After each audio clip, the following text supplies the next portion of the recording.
No ar, Radar de Notícias. Prestação de serviços. Utilidade pública. Conosco aqui no estúdio, o vereador de segundo mandato, Eduardo Barreto, do PCdoB. Bom dia, vereador Eduardo Barreto. Bom dia, Pedro. Bom dia, Thiago. Bom dia a toda a produção, a todos que nos assistem e nos acompanham. Bom, surgiu aí a informação que o senhor não pretende disputar a reeleição, é isso? Pedro, eu acredito que nesses dois mandatos, eu já dei a minha contribuição para o Legislativo Municipal. A gente tem algumas importantes leis já aprovadas na cidade, outros projetos em andamento. Eu acredito na renovação, né, Pedro? Eu acredito que ainda tem muito jovem aí que tem um sonho, assim como eu tive, de estar vereador numa cidade de tamanho como a nossa.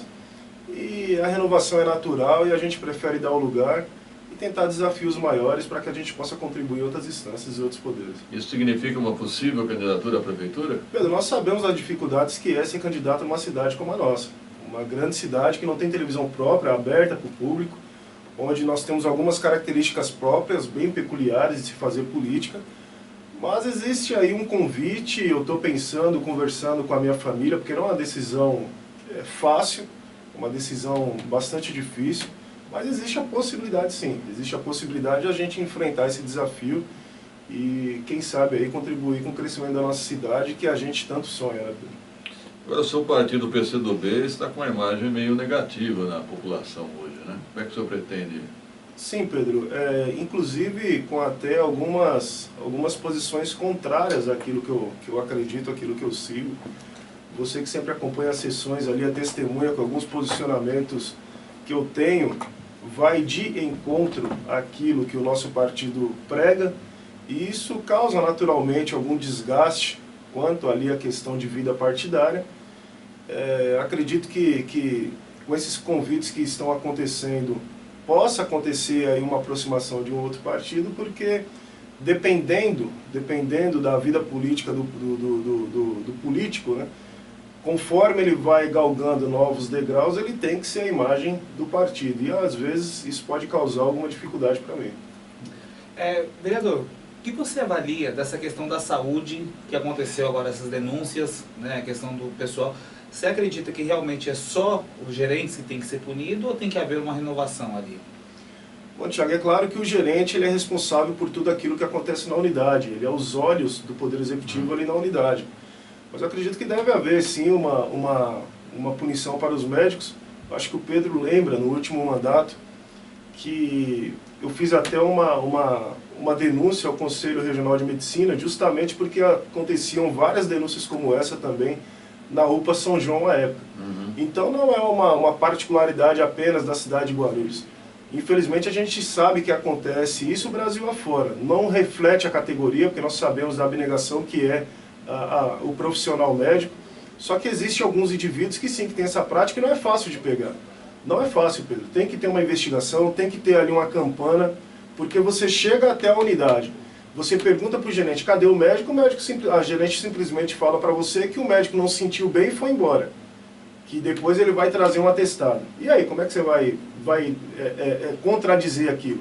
Então, que realmente é necessário uma investigação aprofundada, uma conversa com o Conselho Regional de Medicina e, claro, levar também aos órgãos competentes como o Ministério Público, porque eu acredito que essa causa chega a ser até criminal, porque é covarde, Pedro.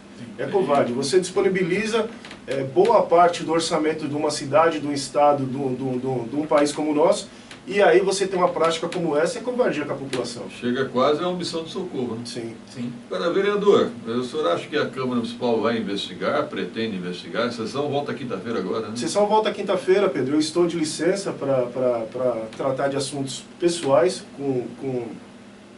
durante esses próximos 15 dias. O meu suplente assume, Danilo Gomes. Só que acredito que a Câmara sim deve se posicionar, deve ser levado para dentro da Câmara através da Comissão de Saúde da Câmara e contribuir com o Poder Executivo para que isso não possa ficar apenas uma sindicância, que possa ser exemplo Brasil afora, Pedro. E é perceptível, vou reafirmar aqui, a população não confia em sindicância da Prefeitura. A maioria tem a sensação que não dá em nada. Então, também, nós temos o que lá? A Comissão de Saúde, né, vereador? Sim, a Comissão de Saúde. Mas ali também acho que está a base do governo, né, Tiago? Sim. Eu acho que temos que instaurar um inquérito civil na Polícia Civil e temos que instaurar um inquérito no Ministério Público também. Pedro, eu acho que pela questão de ser base, eu acho que a gente, antes de ser base, tem que ser coerente. Eu acho que a Comissão de Saúde da Câmara deve tomar posicionamento, sim, não só a Comissão, como toda a Câmara Municipal, porque se ajudar a desvendar um mistério, um crime como esse, pelo contrário, vai estar contribuindo com o governo municipal. Porque melhorando a saúde, melhorando o atendimento, porque muitas vezes você chega no hospital, tem ali o plantão dos médicos e um médico ou dois atendendo.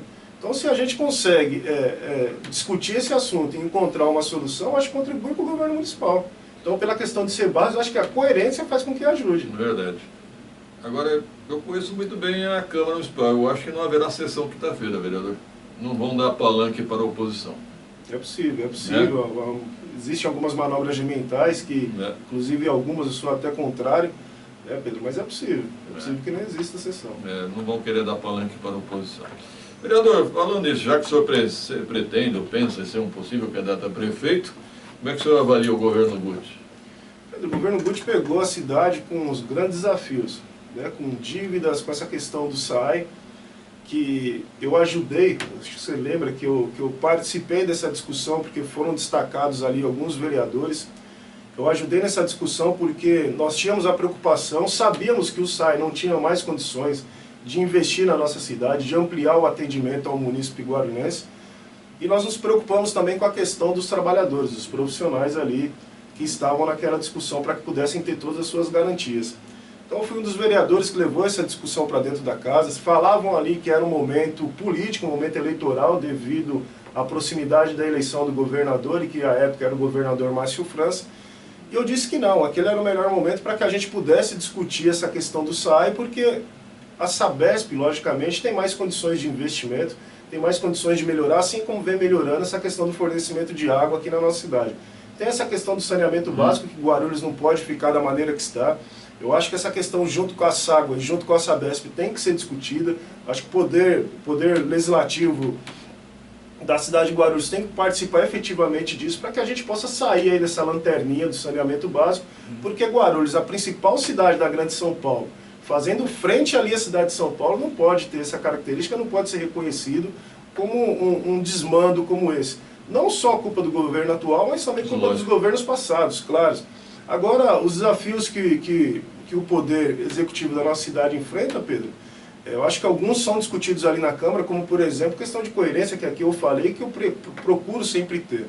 Eu acho que a gente tem que apoiar o governo quando é bom para a cidade e não apoiar quando é ruim. Você lembra também quando foi feito a PPP da iluminação pública, que eu me posicionei contrariamente, porque o projeto que veio para a Câmara não estava descrito de que maneira iria se dar esse projeto de iluminação pública na nossa cidade. Era um cheque em branco. Era um cheque em branco. E aí eu me posicionei contrariamente, diferentemente dessa questão da Sabesp, e dessa forma a gente procura contribuir com todos esses desafios, Pedro, porque falar que o prefeito Guti não trabalha é mentira.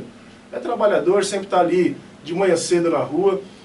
Só que algumas secretarias não refletem a imagem que ele procura ter na cidade, da maneira que ele trabalha. Então acho que tem que acontecer alguns acertos aí, principalmente na área da saúde também. A gente ouve isso, a gente sempre ouve essa questão de que faltam alguns remédios, faltam alguns insumos ainda em alguns UBS. E um grande desafio que a gente tem que enfrentar na cidade é a questão dos médicos. A rotatividade dos médicos na cidade de Guarulhos é muito grande. Se contrata, se vai embora. Se contrata, se vai embora. Se contrata, se vai embora.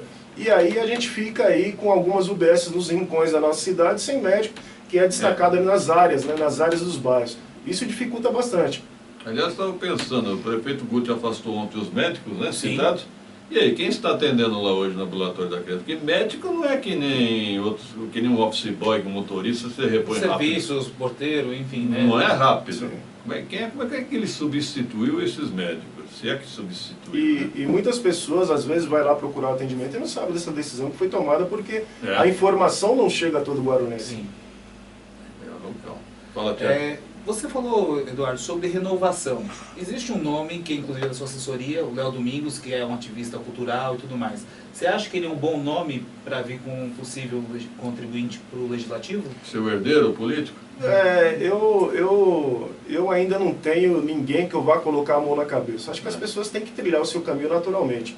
Eu não fui eleito com padrinho político, até hoje eu não tenho padrinho político. Nem político e nem empresarial, podemos dizer assim. Eu procuro seguir a minha carreira política sem esse apadrinhamento, acredito que deve ser uma maneira natural. Agora o Léo é uma grande liderança, está hoje como presidente do PCdoB, eu pedi afastamento da presidência do PCdoB, hoje ele está como presidente, é uma pessoa que sempre vem contribuindo também com as suas ideias e anda com bastante tranquilidade e bastante sabedoria aí no campo da cultura. Cultura essa que a gente sabe que falta bastante na cidade de Guarulhos, principalmente periferia. Nós temos uma lei da Semana da Cultura Hip Hop que nós colocamos para tentar fomentar, em contraposição a essa questão da lei dos pancadões, que eu aprovei aqui na cidade, onde a gente proíbe o pancadão, porque tá certo que a periferia falta lazer, falta cultura. Agora, a gente também punir o morador que mora na periferia, que muitas vezes tem que acordar mais cedo do que quem mora no centro para poder chegar no seu serviço no horário correto, bem mais cedo. E aí você ficar ali na porta de um trabalhador até 4, 5, 6, 7 horas da manhã, com um pancadão, é claro que existia uma lei estadual e nós tínhamos que trazer à luz à municipalidade essa lei para que a GCM também pudesse fiscalizar e assim vem sendo feito, a gente conseguiu contribuir com essa questão na nossa cidade. Agora, vereador Barreto, eu vi críticas na rede social, o senhor foi eleito pelo Jardim Fortaleza, periferia, ali na região de São João, e aí o senhor, depois de eleito, se mudou para o centro. Sim. Como é que o senhor reage a isso? Pedro, quem casa quer casa, né? Sim. Eu casei, minha esposa já tinha uma casa aqui no centro de Guarulhos e, obviamente, eu vim morar junto com a minha esposa. Agora, por exemplo, tem uma cobertura de uma quadra lá, que essa quadra, eu joguei bola quando era criança, sempre foi um sonho da gente ter essa quadra coberta, porque nós não temos nenhum equipamento de lazer, a não ser essa quadra ali no referido bairro, no bairro do Fortaleza. No primeiro mandato a gente conseguiu pavimentar quase que 29 ruas, entre grandes ruas e pedaços de ruas ali no Fortaleza. E você mudar de um bairro não significa que você me esqueceu, pelo contrário. Ajuda também para que eu possa trabalhar, porque aqui fica perto da Câmara Municipal, perto das secretarias. E aí depois que eu casei, eu vim morar aqui no centro, mas sempre estou ali na região, sempre estou ali ouvindo as demandas, cobrando principalmente agora esse recapeamento do outro lado da estrada Guarda do Nazaré, que foi feito só um lado e não foi feito o outro lado. A gente tem conversado com a prefeitura, porque sabíamos que era uma verba do Estado, que foi aí cancelado o convênio pelo governador, para que a prefeitura possa assumir aí esse papel e fazer o recapeamento do outro lado dessa estrada. Estrada essa que eu perdi meu irmão em 2004, no acidente de carro, naquela estrada Guarda do Nazaré, e está um perigo.